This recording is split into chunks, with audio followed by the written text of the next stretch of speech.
Welcome to Adventure House Auctions preview of the auction number 101, featuring the pulp titles published by Harold Hersey from the Dr. Lomezo collection. For those who are unaware of this early pulp editor and publisher, Harold Hersey's pulp career had many ups and downs. Well, to be fair, more downs than ups. Born in Montana in 1893, Harold Hersey found his way east to attend George Washington University and worked at the Library of Congress.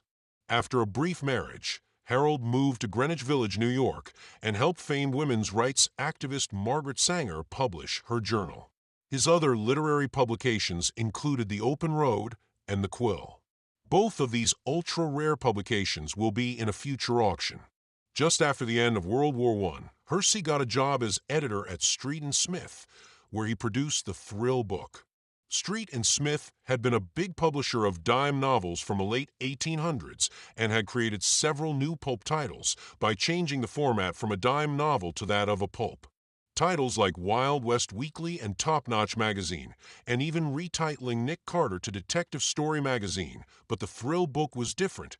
It was a whole new title without having originally been a dime novel. It has been surmised that the Thrill book was only distributed within the 5 boroughs of New York City.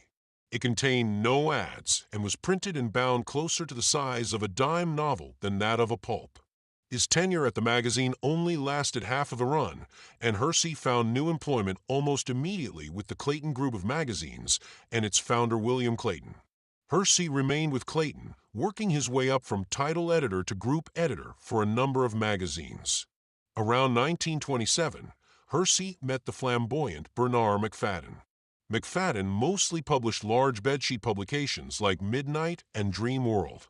After leaving Macfadden, and with the help of a magazine distributor, Hersey set up magazine publishers and released his first set of pulp magazines.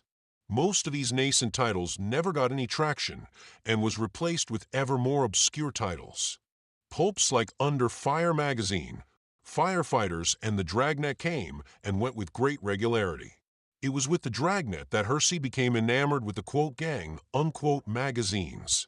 He briefly takes over another publisher's gang title, The Underworld, increasing his small line of titles. Without any fanfare, Hersey leaves magazine publishers. Bernard Macfadden in 1929 steps in and financially backs Hersey to form the Good Story magazine company. Hersey's mania with gangsters takes full flower and releases several gang titles like Gangster Stories and Racketeer Stories. One of the titles, Love and War Stories, was originally advertised as being a Macfadden magazine. The whole pulp industry was reeling under the effects of the stock market crash late in 1929. Publishers who'd be selling their magazines for as much as a quarter each suddenly found their readership dwindling because they couldn't afford those magazines anymore. Pulp publishers had a problem. They'd been paying their authors as much as 5 cents a word when the market could afford such rates. Very few titles were being published with a 10-cent cover price, but their sales topped 100,000 copies or more. For those on the low end, like Harold Hersey, might pay his lead author a living wage for his story, but the rest were paid paupers' wages for theirs. Top that off with Hersey's near insistence on charging the max price of a quarter created an obstacle. His sales weren't great enough to support that quarter cover price, and hence his titles came and went with great regularity. Titles like Thrills of the Jungle, Prison Stories, and Miracle Science and Fantasy Stories were gone practically before the ink had a chance to dry. Hersey would also publish magazines that looked just like his Good Story imprint, but hit the newsstands under a different company name. Popular Engineering Stories in 1930 was a prime example of this. Late in 1931, Macfadden decided to pull his backing, and Hersey had to buy him outright. Hersey formed several imprints and continued to put out gangster and other titles. New York Stories was released late in 1931 and lasted a scant 4 issues. It was only a year later in 1932 that Hersey had to close shop and sell off his assets. Only Greater Gangster Stories briefly found a new home in 1933.